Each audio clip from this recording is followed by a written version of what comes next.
Hello, good morning, good evening, good afternoon, Earthlings. I hope you're all having a great day. Obviously, there are a lot of people on planet Earth not having a great day. I've been sitting off and watching the situation in Israel and the Strip, and I didn't want to comment on it before because this is an enormously complicated subject. So before going any further, because this type of video is going to attract passions from both sides and perhaps people who do not normally view my videos. So I'm going to start off by saying that no matter how anybody feels politically, we're looking at human beings dying and being tortured and being kidnapped. So this video is not at all about what's happened in the history of conflict in that area, because I am not the expert and I am not the person to talk about that. I've never visited Israel. My mother-in-law did several times. My mother-in-law was an absolute scholar. She, I wish she was here now. She knew a lot about the conflict. And all I do know about Israel and the Palestinian conflict over the years of my life is it's been an ongoing thing, and it has been on the news. So from when I was a kid, I remember seeing things. But what we see in the media is, even with the best will in the world, is not necessarily how things have gone down in that area. And now I'll give an example, which is not a war zone. As you all know, we live in Spain and work in Gibraltar, and there's a border between us and Gibraltar, and there has been conflict. There's been violent conflict historically a long time back in the past, but these days there's no violence.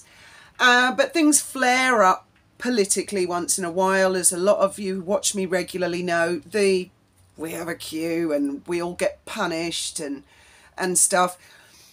But a lot of people just don't know what the situation is in Gibraltar, and unless you've lived in this area, it's very, very difficult for the media to depict exactly what's going on and the intricacies of it. And I would imagine that is ever more so the case in Israel. That it's not unless you live there and you know the details of historically things that have happened.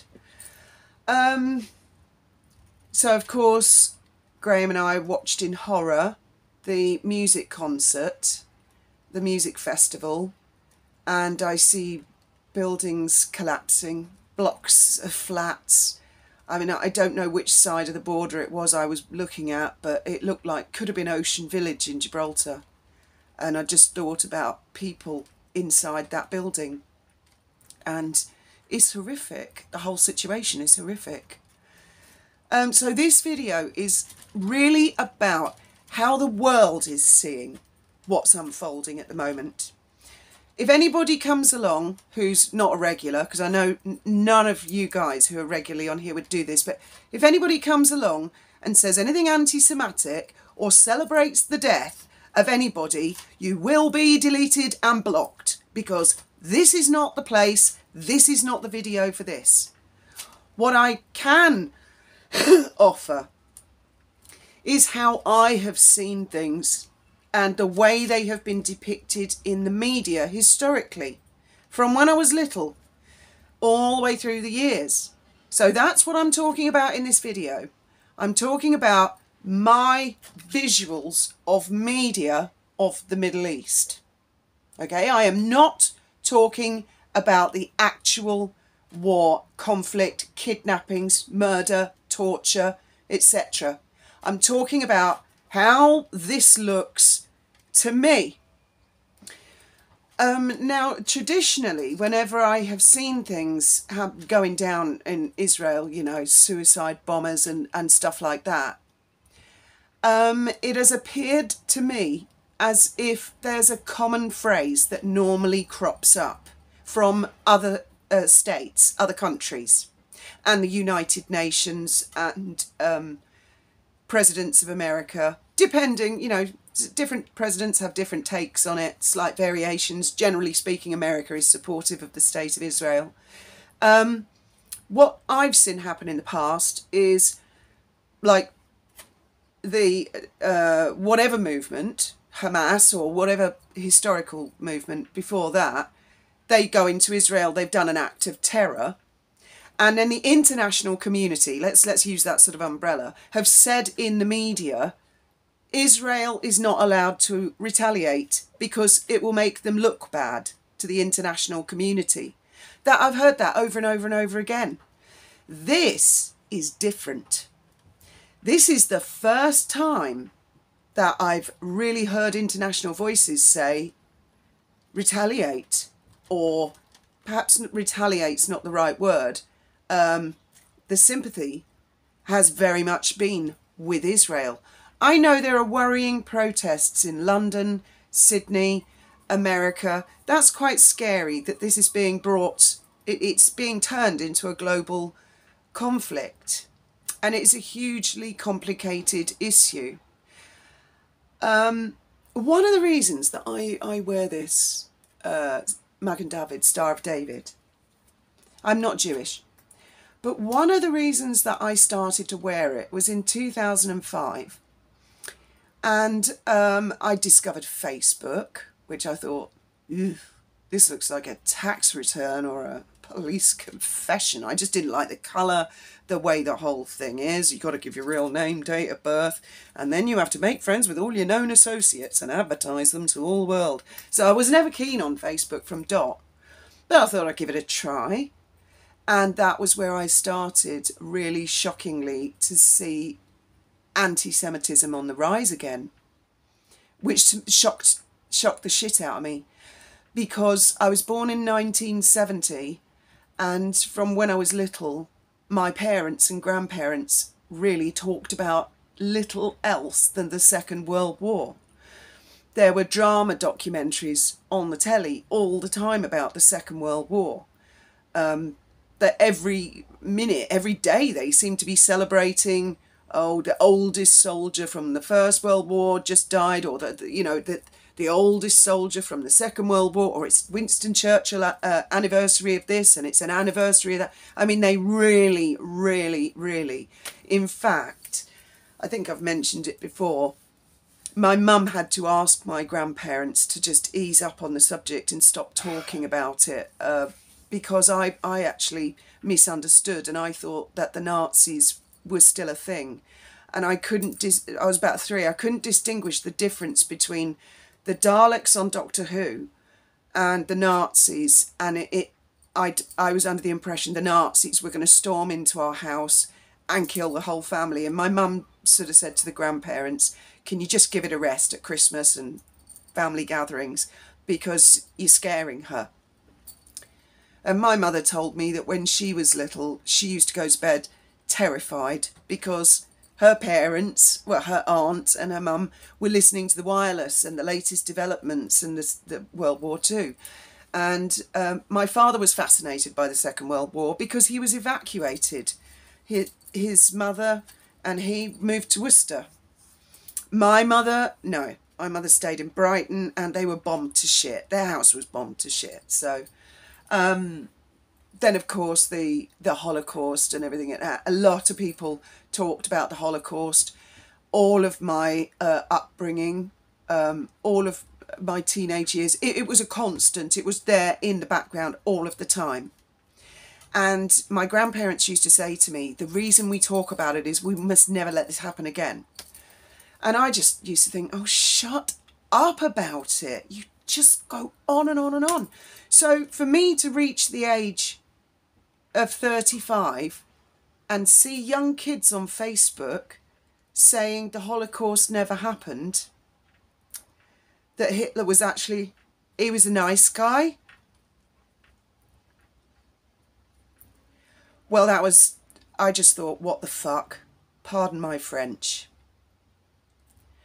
And as you all know, I have been an enormous critic of social media. And I think that there are too many bots on there, and there are too many troll farms, and I think it is too susceptible to enemy state influence. Because if a teenager or a young celebrity can buy 500,000 bots and give the impression they're more popular than they are, or deliver a message that's skewed or twisted to fit their narrative, yes, that's kind of harmless in itself. But what if an enemy state? What more harm can an enemy state do? Which reminds me, GCHQ are recruiting at the moment. I don't work for GCHQ, but they have tweeted X or whatever it's called this morning, and there is, if you're on my X account, I think I retweeted it. And they're looking for people who have an eye for detail, people on the internet, people like a lot of you guys. So just thought I'd mention that. So the reason I feel this time is different, I feel there's been a lot of indoctrination going on social media. At least I'm aware since 2005. Anti-Semitic movement, indoctrination. And then I see these guys in London and outside the Sydney Opera House saying things like "gas the Jews." I never thought I'd live to see the day after my upbringing and what my parents and grandparents went through, and before them. And I believe that is social media. These people are they're unsophisticated, they're unquestioning. They see posts on social media, and instead of going and just checking a few other sources and cross-checking, they just accept. And as you all know, on this channel, I often say, go and cross-reference everything I say, because I may be full of shit. Everything I'm saying may be completely skewed. On this video, this is just me explaining how I've seen things. And there are other reasons why I wear the Star of David. It was a promise I kept. But that was the major thing. That's why I just thought, go out and I'll buy that. Well, I got it off eBay. Actually, I didn't go anywhere to buy it. Just ordered it off the internet because it's easier, isn't it, than going to the shop. So the reason this seems different to me is the music festival images. Traditionally, what I have seen, and I have sort of looked into what's been going on in Palestine. I remember Ariel Sharon, of course, Benjamin Netanyahu, who's been around for a long time. I remember Yasser Arafat. You know, it's one of those things that not just me, we've all grown up with and grown older with, and it has been an ongoing conflict for a very, very long time. But a lot of sympathy has always been given to the Palestinian side. Now, what Hamas chose to do over the weekend with those kids, and I mean most of them are young people at a music festival. It was like watching something out of the film The Hunger Games. That was a very bad PR look. And that's what I'm talking about here. The PR. Because they have always, for the life of me, I don't know why or how, they've always gotten away with, when they murder, they tend to get the sympathies of the international community. Whereas on this occasion, this is different. Because an awful lot of younger people can relate to a music festival. There were influencers at that music festival. There were young people that they can relate to who were unarmed civilians. And that's all over social media. And so a great deal of sympathy. As far as PR goes, Hamas, fuck me. That was a fuck up.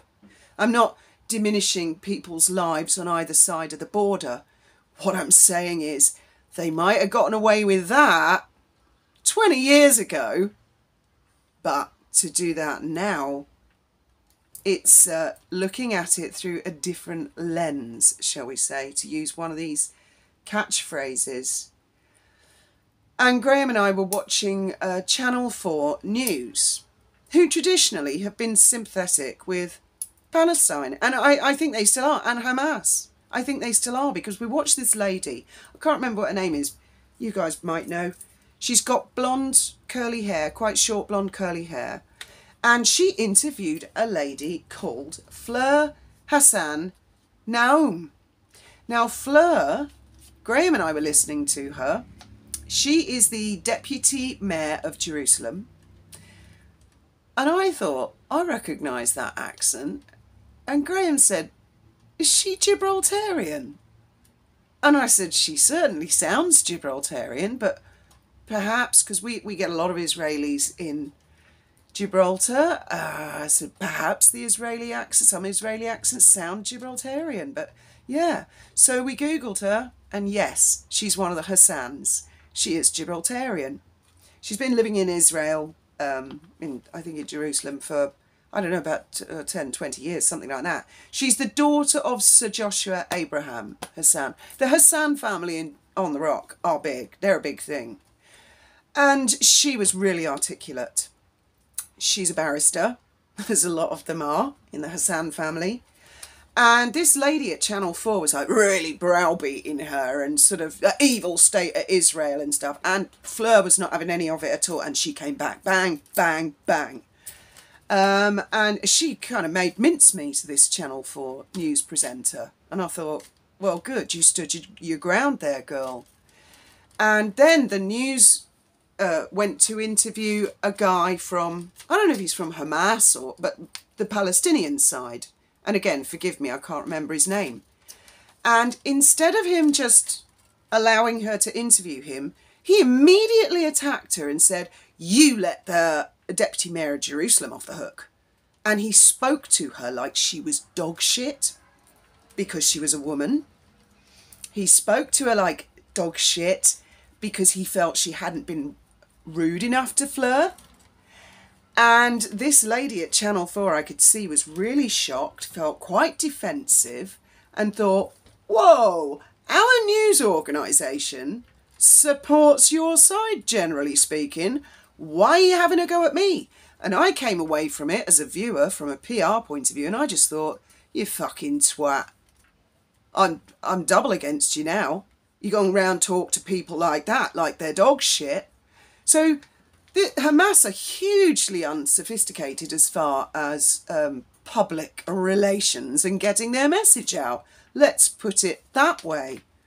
And that's really the essence of this video. I mean, being arrogant and saying, you know, you shouldn't have done this. And he followed it up by the sufferings of the people in Palestine, which probably wouldn't suffer as much if Hamas weren't going around grabbing not only young kids, women, parading naked victims' bodies, doing obscene things to dead victims' bodies. You know, that's not good PR. That definitely is not good PR. I see a couple were murdered, but they managed to hide their twin newborn babies who were left alone for 12 hours until the IDF found them. There are elderly that have been kidnapped. These are civilians. And of course, Israel at the moment is bombing the shit out of the Strip. And Hamas are threatening to execute, murder innocent civilians live on the internet. That's their grand plan. And meanwhile, civilians both sides of the border are dying. Being murdered, actually, in a fucking war zone. And it's terrible. And I see that the international community, from what I see, certainly sitting here in Spain, there is intense sympathy for Israel. Even seeing blocks of flats collapsing on the Palestinian border side. And it's because of the images of that music festival. And the ironic thing is that a lot of the really shocking images of there was a mother with two tiny children That's all gone viral. She's gone missing. So have her 2 tiny ones. One's a baby, a little baby. They were videoed by Hamas. They were uploaded on the internet by Hamas. They literally videoed their own crimes and put them on the internet. And they think that's going to garner sympathy. Nobody who murders is going to get sympathy from me. Ever. No matter who.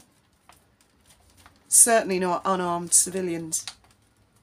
Anyway, that's my take on it. I thought I'd do this video because I have a friend who's Jewish who phoned me up and very upset and sort of saying, what's your take on it?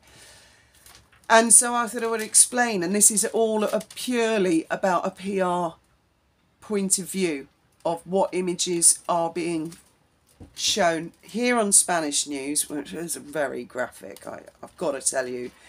The stuff they put on Spanish about all manner of subjects, they are really graphic. God, you should see some of their tampon adverts.